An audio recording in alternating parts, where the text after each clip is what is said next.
The banana, one of the first crops brought to Hawaii. When I first moved to Hawaii, I didn't know much about growing anything. One of the plants I wanted to learn to grow the most was the banana because they're delicious. I used to wolf on some farms and I met a lot of growers who gave me some really great tips on how to grow bananas. So I set off to grow some bananas of my own, and I'd like to share a lot of them with you today.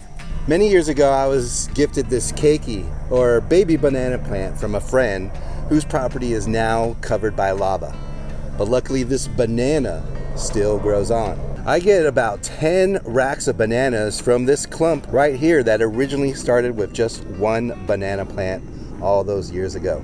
And they put out all of these keiki, and from time to time, you have to remove them because a healthy clump is made of 4 generations. Great-grandmother, the grandmother, the mother, and the keiki. Every now and then, a clump will throw out these keiki. If you just harvested a rack of bananas from a clump, you want to cut out that banana trunk and leave a keiki there to replace it. Otherwise, cut out all the keiki that you see growing and share them with neighbors, pot them up to sell, or plant them in another spot in your garden. That way, all the energy can go to the great-grandmother while she produces fruit. And once she's done fruiting, chop it down and compost in place, because bananas just love to eat their own waste.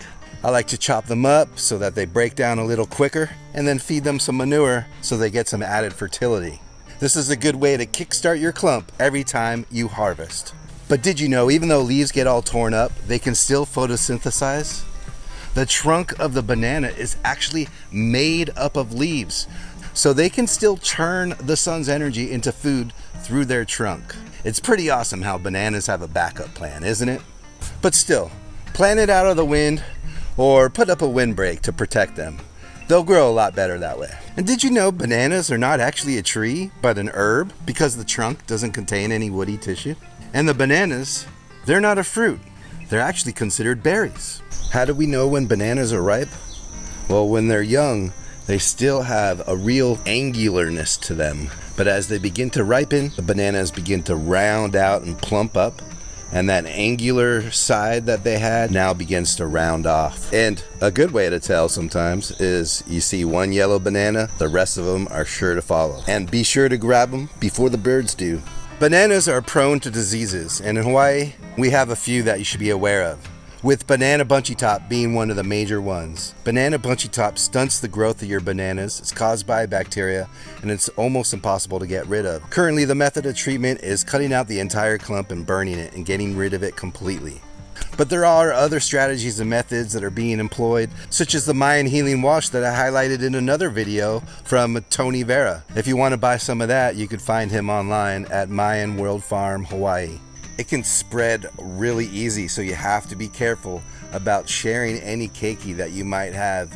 If they happen to have banana bunchy top, you could easily be spreading it to one of your friends or neighbors. We also have the banana borer.